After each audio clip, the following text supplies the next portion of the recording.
Padahal kupikir Upin Ipin itu dari Malaysia.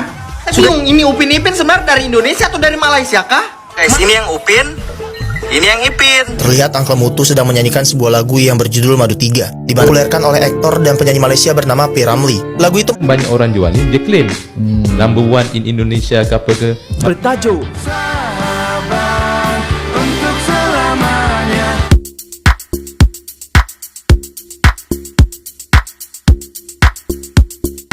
Oh hai, oh halo, hai semuanya. Apa kabar kalian hari ini?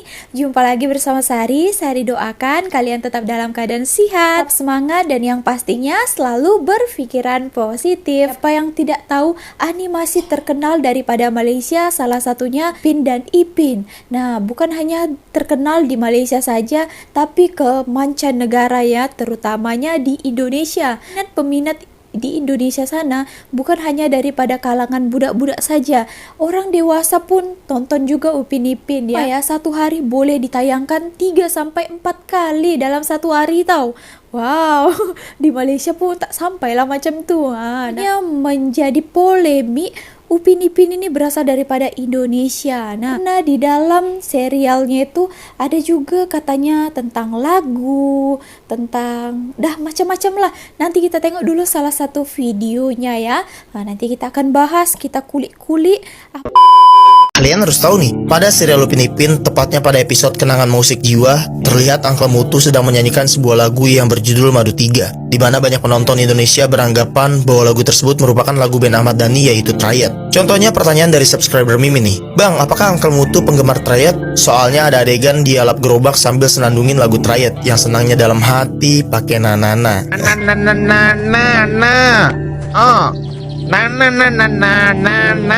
Oke, tahukah kalian, Madu 3 sebenarnya diciptakan dan dipopulerkan oleh aktor dan penyanyi Malaysia bernama P. Ramlee. Lagu itu menghiasi film P. Ramlee yang berjudul Madu 3 yang tayang perdana pada tanggal 12 Februari 1964. Film Madu 3 sendiri merupakan film komedi yang mengisahkan kerepotannya seorang suami yang memiliki istri lebih dari satu tanpa pertimbangan. Nah, karena sukanya Ahmad Dhani dengan lagu tersebut, kemudian Ahmad Dhani membayar royalti kepada yang bersangkutan agar bisa menyanyikan lagu tersebut. Jadi Uncle Mutu bukan fans atau sedang menyanyikan lagu Triad ya, melainkan sedang menyanyikan lagu P. Ramlee atau lagu dari negaranya sendiri. Itu ya, daripada negaranya sendiri tahu. Kan pasal yang ada tuh itu bukan pasal Ahmad Dhani ya, ditegaskan sekali lagi. Nanti orang fikir karena itu macam lagu Ahmad Dhani, oh berarti diambil punya gitu ya. Oke, nah itu diambil daripada P. Ramlee. Kan Ahmad Dhani yang dia tertarik pada lagu P. Ramlee itu, lepas itu dinyanyikannya kembali. Nah, lepas ya beredarnya juga pernah itu hari tengah viral, katanya Upin Ipin itu daripada Indonesia. Karena apa macam itu? Nah, ditemukannya lah ya, Creng kuburan Upin dan Ipin ditemukan di Palu kalau tak silap. Padahal kupikir Upin Ipin itu dari Malaysia. Sudah itu juga guys, saya bingung, ini Upin Ipin sebenarnya dari Indonesia atau dari Malaysia kah? Masalahnya guys, kuburannya Upin Ipin itu ada di Indonesia guys. Coba kalian lihat ini video ya. Nah guys, ini yang Upin, ini yang Ipin. Ternyata betulan ada di Palu. Nah guys, coba kalian komen, Upin Ipin itu dari Indonesia atau dari Malaysia? Komen. Nah, kuburan Upin Ipin katanya di Indonesia, jadi berasal dari Indonesia lah ya. Oke ya. Nah, di sini dijelaskan, Sari sudah tengok juga macam mana terjadinya Upin Ipin itu, dan juga kalau Sari juga ya, kalau kita balik ke Indonesia ataupun jumpa kawan kita daripada Indonesia sana, selalu ditanyakannya, "Kak, ada jumpa Upin Ipin? Kak, Upin Ipin gimana sekarang? Sudah besar?" Hah? Padahal yang nanya itu bukan budak-budak ya, itu sudah dewasa pun mereka boleh tanyakan yang macam itu. Tapi yang peliknya, kenapa boleh ada pula kuburan Upin Ipin pula di sana? Masih ada dia sekarang ya, tapi dia hanya kartun ya teman-teman. Ramai pula yang mempercayainya. Kadang banyak orang jual ni, dia claim number one in Indonesia ke apa ke. Macam Upin Ipin dah berpuluh-puluh tahun, berbelas tahun. Lagi-lagi dekat YouTube nampak banyak benda-benda macam ni lah yang bila orang tengok dia confidence. Dia tu bukan setakat cakap sahaja. Betul, bukan kosong lah, bukan tin kosong lah. Bukan tin kosong. Tin kosong dia ketuk kuat sikit dah.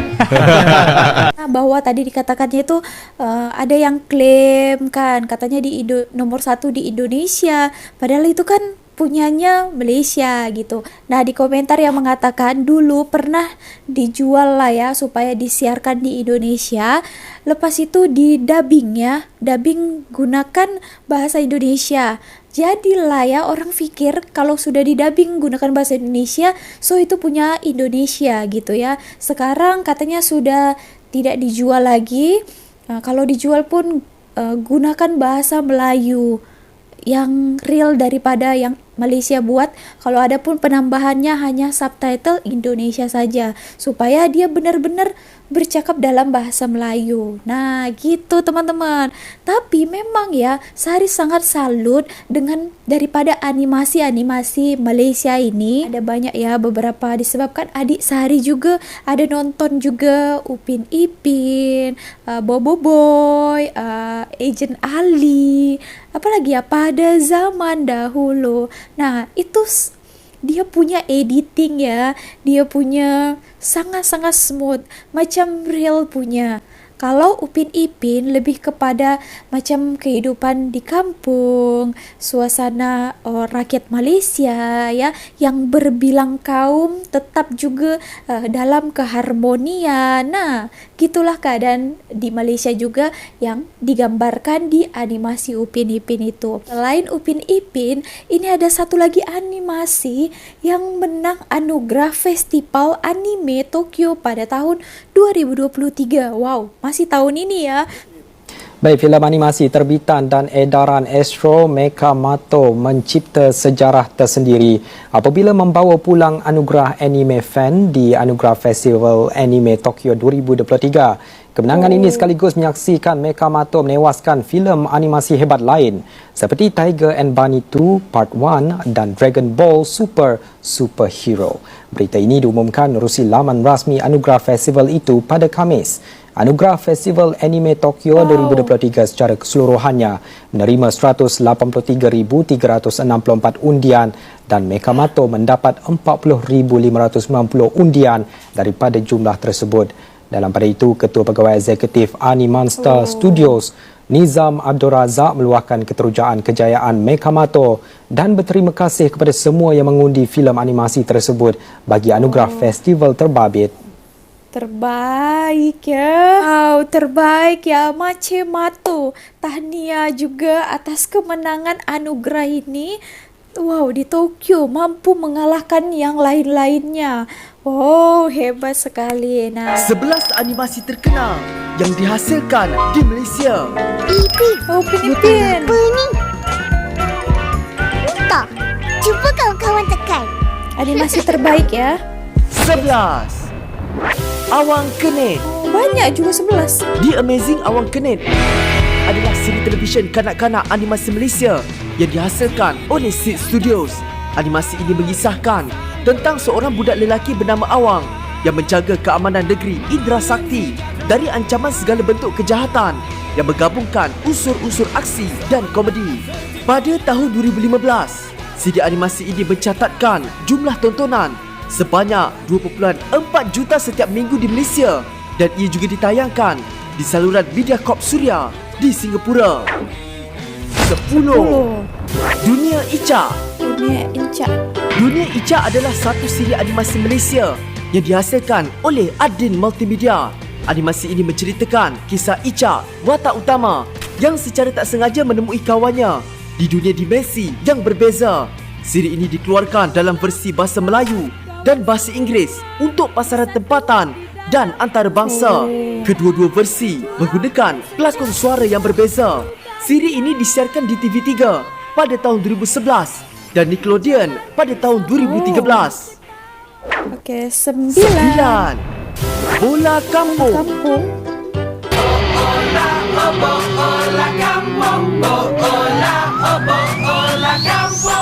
Bola Kampung The Movie adalah filem animasi 3D Malaysia yang ditayangkan pada 2013 berdasarkan siri animasi Bola Kampung yang dihasilkan oleh studio yang sama yang menghasilkan Super Strikers iaitu Animasia Studio. Animasi ini merupakan filem animasi Malaysia pertama yang dihasilkan dalam teknologi stereoskopik 3D. Apa maksud stereoskopik, korang tanya? Secara mudah, untuk menonton filem ini, korang memerlukan cermin mata khas dan objek yang ditayangkan seolah-olah akan timbul dan berada di depan mata korang. Filem ini menelan belanja sebanyak 6 juta ringgit untuk menghasilkannya. Berbekal semangat jitu. 8. Super Strikers. Okey, mana ini? Super Strikers merupakan animasi bersiri yang bertemakan sukan bola sepak, dihasilkan pada tahun 2010. Animasi ini diadaptasi dari komik dihasilkan di Afrika Selatan dengan nama yang sama yang juga diilhamkan daripada komik Roy of the Rovers. Super Strikers dihasilkan oleh syarikat tempatan oleh Animasia Studio yang memang tidak asing lagi dalam industri animasi ini. Sebelum terkenal di Malaysia, animasi Super Strikers sudah mulai terkenal di Afrika Selatan, Amerika Latin dan Asia Tenggara. Animasi ini juga terdapat dalam 10 bahasa. 10 bahasa. 7. Pada zaman dahulu. Adik saya Pada suka zaman ni. dahulu merupakan siri animasi 3D di Malaysia pertama yang menampilkan teknik animasi 2D. Siri ini dihasilkan oleh Les Kopak Production. Animasi ini disiarkan di televisyen menerusi saluran TV Al-Hijrah dan Astro Ceria. Pada zaman dahulu, kan? Siri pada zaman dahulu ini menceritakan watak Ara dan Aris dan datuk mereka, Aki, yang menceritakan kisah popular teladan rakyat dengan pelbagai watak ikonik haiwan. Kucing berlari. 6. Puteri.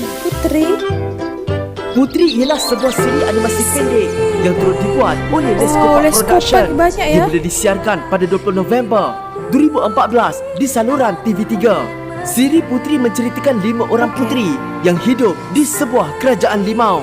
Masing-masing 5 beradik mempunyai kemampuan yang luar biasa yang apabila digabungkan mampu menjaga keamanan dan keharmonian dalam kerajaan dengan mengalahkan ancaman jahat, makhluk mistik dan sihir gelap.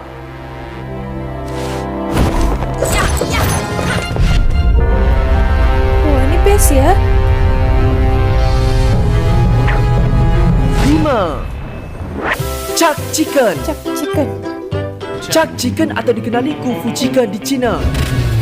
Oh, sap. Oh, pandai. Siri televisyen animasi Flash ini dibuat oleh Animasia Studio.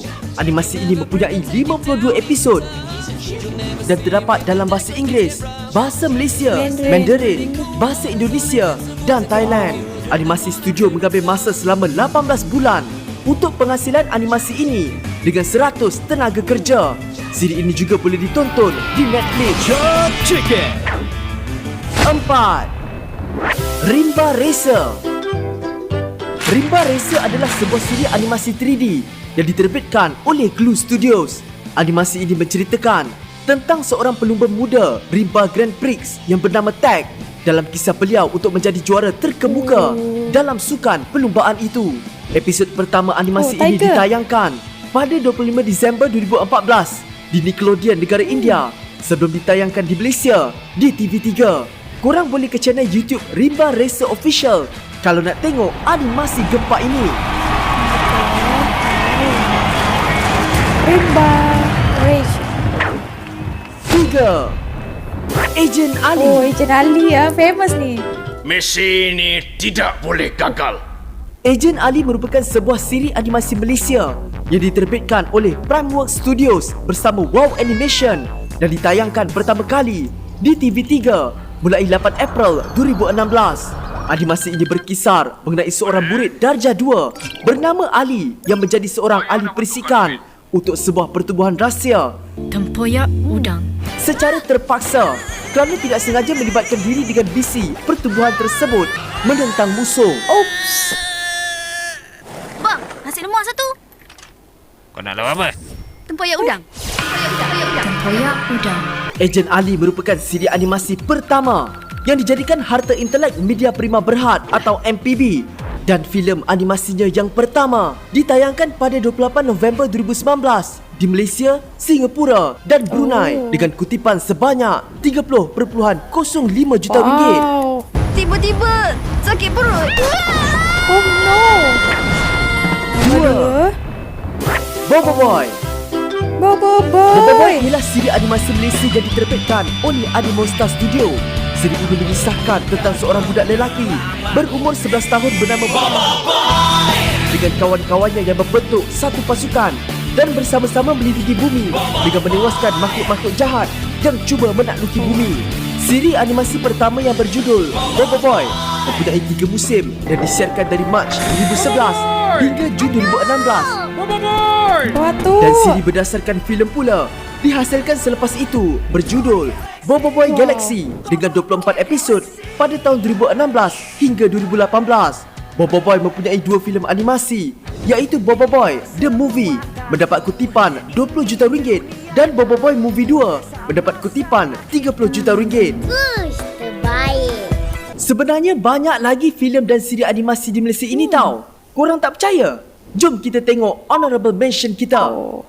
War of the Worlds, Goliath, Seafood, Super Squad, Hoggy the Globehopper, Harry and Bunny, Saladin, Didi and Friend, Oma dan Hana, Omar dan Hana. Origanimals, Kampung Boy, Keluang Man, Usup Sontorian, Silat Banyak. Legenda, The Yokis, Anak-anak Side, Kacang, Fruities, Jo Jambul dan Putih.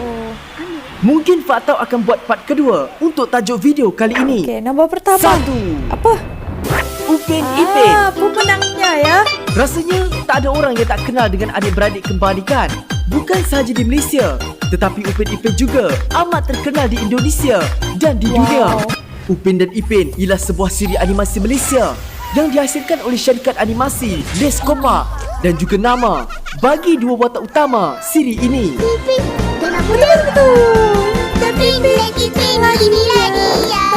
Pada mulanya, Ipin dan Ipin disiarkan sempena bulan Ramadan pada tahun 2007 di saluran TV9 di Malaysia dengan tujuan mendidik kanak-kanak agar menghayati erti bulan puasa. Tetapi akhirnya menjangkaui 11 musim atas sambutan rakyat Malaysia dan Indonesia. Tapi apa? Kita kan kecil lagi. Yalah, kecil-kecil lah kena belajar puasa. Betul. Atas kejayaan mendapat hati penonton serantau, Upin dan Ipin disenaraikan dalam Malaysian Book of Record sebagai animasi paling berjaya pada tahun 2011.